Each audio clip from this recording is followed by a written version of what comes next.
Welcome everyone to another edition of System Build, and what I actually have here is a $2,000 complete system. This is going to cover both June and July, kind of cover the July 4th range. And what I'm actually doing is going through and picking components that I would personally choose if I was building a system and putting that together and going about that. One thing is that my setup's a little different. My DSLR is actually getting cleaned and serviced right now, so we're doing a little bit different setup than what I usually have, but the focus here is a $2,000 budget, and it does include everything. That includes the monitor, keyboard, and the mouse, and the OS. No speakers, but that's something to keep in mind. I just didn't have the budget to throw that in there, but this could be $2,000. These are all components I would choose personally if I was building a system. So let's jump in and see what we actually got. First thing that I focus on is the processor. That's usually where I start, and we have the Intel, the i5 4690K. This is a unlocked processor, so you can't overclock it. 4 cores, no hyper-threading, which isn't a big deal. Even in some video editing, you'll still be able to do just about anything you want to do video editing wise and not have any problem. It is the Intel 1150 socket, so it is a newer socket, and it's going to run us $229, about 230 bucks there for that. And for the motherboard, I went with the Gigabyte Z97X. This is the black edition, the UD3H. This board is probably the best looking board that I've seen. It's all black. I've had good luck with Gigabyte boards. I had good luck with both Gigabyte, MSI, Asus. Had really good luck with their boards, so I would pick that up for $120. Another option, if you want to decrease your budget a little bit, is the Sabertooth, Asus Sabertooth board. I also like that board if you want to jump that route, but I would pick this one up mainly because it's cheaper. It's 120 bucks. It's kind of hard to beat that, and it's an overall simple design, especially if you're going to move stuff around in the future. For the cooler, I kind of spent a little more here than normal. Went with the Swiftech H220X. 140 bucks. Yes, that is a little high, but Swiftech makes all their coolers out of copper, which is a little bit denser metal than aluminum, so they just generally cool a CPU much better than the aluminum radiators that you get from Corsair, Cooler Master, anything along that line. So definitely pick this up. I guess it is $140, but I've had the H220 in my system for some time now, and I really tend to like it. And so that's 140 bucks, a little high. If you want to cut cost, you could get Cooler Master Hyper 212 for like 30-40 bucks and still be able to get a pretty good overclock out of it and keep your CPU pretty cool. So keep that in mind if you want to cut the budget back from that $2,000 range. For the RAM, I actually went with the Corsair Vengeance 8 gigabytes 2x4. It's going to get you by for a decent amount of time. I currently only have 12, and I don't have any issues with running out of space, and I do some pretty heavy video editing, photo editing. So 8 gigabytes is going to get you, it's going to give you a good start. You can always throw more in there as time permits, but $50, this Corsair, gets good reviews, and it's only 50 bucks. So definitely keep that in mind. It's not quad channel, but dual channel will work just as fine, especially for just starting out your system. And then for storage number 1, with the Crucial BX100, which is a 250 gigabyte SSD. Get the cheapest SSD you can get. I went with 250 gigabytes because I think that gets you a pretty decent amount of room when it comes to actually, well, one second here, sorry guys. Gets you a pretty decent amount of room when it's coming to maybe throwing some games on there, some software. You're going to be able to put basically anything you want on there. I have a little bit more storage than this, but I have a ton of programs on there. This is a great way to start out, like 250 gigabyte. Just pick whatever's cheaper. This gets at $90. It is at Adorama, which I thought was kind of strange. They have the cheapest price out of everybody. So just get whatever's cheapest. 256 gigabytes. That usually gets you a good amount of room for your OS and a few games, maybe games that you play more frequently. For example, 15 right now loaded on my standard boot SSD because I play them pretty frequently. And then for a little bit extra storage, I went with the 1 terabyte Hitachi Death Star. It's $41. It's hard to beat that for a terabyte of storage space. So pick that up. Pick up whatever's cheapest, Western Digital, Seagate. Make sure it gets pretty decent reviews. Hitachi makes really good drives. So I know that's not the common Western Digital or Seagate, but it's great hard drives. Graphics card, I went with Asus 980, mainly because it's $480. It's came down a lot in price since the 980 Ti's came out.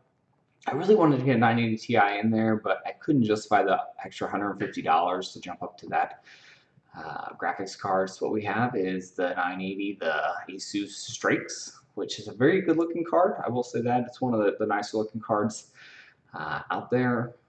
Full metal black backplate, complete black, so it's really going to mix in well with just about any system you have.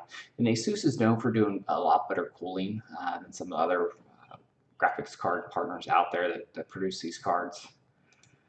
And for the case, everyone has different taste, but I think this will fit just about anybody's need. Fractal Design Fine S.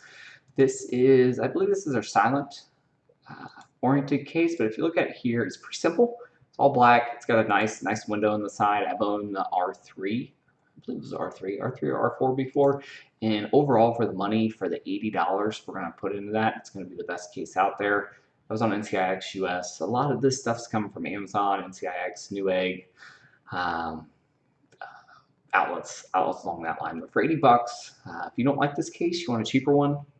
Corsair 300R, I believe, was $40 or $50. You want to get something a little cheaper. But this overall, I think, is the best case for the price. And then for the power supply, this actually was a deal that I just ran across. For $65, we're going to get a 750 watt 80 plus gold. This is a full modular power supply by EVGA. Gets good reviews. Some of the older EVGA power supplies didn't get the best reviews. People had a lot of issues with them. But one thing to remember is that EVGA is really good with their warranty and customer support. So if you ever have any issues, it comes with a 10-year warranty. So keep that in mind. They have really good, especially if you register your products under your name, keep your receipt and everything. They're really good about helping you out if you follow the steps to do that. I did include an OS, Windows 8.1. It is honestly grab Windows 7 or Windows 8.1. It's not really going to matter. It's $92, and that was actually on B&H. That was the cheapest place I found it at, which is kind of odd, but pick up whichever one. You're going to be able to upgrade to Windows 10, most likely for free, 99% sure for free. I don't want to say 100% just in case someone comes back to that, but pick up whatever's cheaper. You're going to need Windows. You can't run Linux. You can, but 90% of the games out there aren't going to run on Linux. So keep that in mind. Keep that $90, $100 budget for Windows 7, 8. Either one of those. For the monitor, I actually went the Asus 27-inch. I was able to get a quad HD display, which is 2560 by 1440. That's currently what I'm running. I've been running a monitor like that for 6 or 7 years. It's an old Dell monitor that I paid much more than this for, but it's going to be $429. So $430, we're going to get a 27-inch IPS. It does have a 5 millisecond response time, so that's great for gaming. Mine has 8. It's an older display, and I actually don't have any issues with it, so keep that in mind. But this is a perfect monitor, something that you're going to keep for 5 to 10 years. I've had mine for 5+. It has 100% sRGB color reproduction, so keep that in mind. It gets really good reviews. It's another thing to look at, but $430. There was another BenQ that was a little bit cheaper, about 40 bucks cheaper, but it didn't have matte bezel. It had the standard glossy bezel, which I'm not a fan of. So pick that up for $429. It's a good looking monitor. And then for the keyboard, I actually went with the Ducky, the Shine 4. And actually, let's get a, this doesn't have a picture of Ducky Shine 4. I've been using a Ducky keyboard for about 4 or 5 years now. Most people have never heard of them. They usually go for the Razer route, but for 130 bucks, you're going to get probably one of the better looking keyboards out there. Take a look at it here. They make really good keyboards. The only problem is you have to go to NCIX, the US site, to get them. I haven't found any other outlets that really carry them. Every once in a while you see them on Amazon or Newegg, but not very often. But for 130 bucks, it does have a LED lighting. It only comes 2 colors, but for 130 bucks, it is a Cherry MX Blue, or you can get a different, if you like black or brown or a different switch, you can go that route. But they're just really good looking motherboards. I really like their motherboards. And I've been using one for some time now. At least 4 years. I've had it for a while. And for the mouse, I went with the Razer Death Adder for 54 bucks, around there, 54 to 55 bucks, and mainly because I'm using one right now and I've used it forever and it still works no problem. I've probably had this for probably about 5 or 6 years. These are all components that you can buy and just kind of hold on to for a long time and not have any issue. And that's it, guys. I'll post this link. This is on PC Part Picker with the price, and we are looking at a little over $2,000, $2,013. But for that amount of system that you're going to get for that price point, you're getting a high-end GPU, you're getting an unlocked processor that you can easily overclock, 1440p monitor, a mechanical Cherry MX keyboard, which is something I think everyone should have. If you've ever typed on one, if you don't like that style keyboard, you can get a much cheaper keyboard out there and not have any problem. But overall, you're getting an SSD, you're getting a hard drive, you're getting a good case, you're getting a power supply with 10-year warranty. You basically got everything here. So it's going to be $2,000. And that's it, guys. That's going to be kind of my July 4th edition system for $2,000. People have been asking for a complete system. This is complete with everything except for speakers. If you want speakers, you can range anywhere from $30 to $1,000, depending on what budget you want to put it in there. That's it, guys. Thanks everyone for watching. Let me know what you guys would like to see next. If you like videos like this, instead of the DSLR route, this kind of gives you a little bit more idea of where I get the price point at. So that's it, guys. Yeah, I will see you guys next time, and have a good weekend.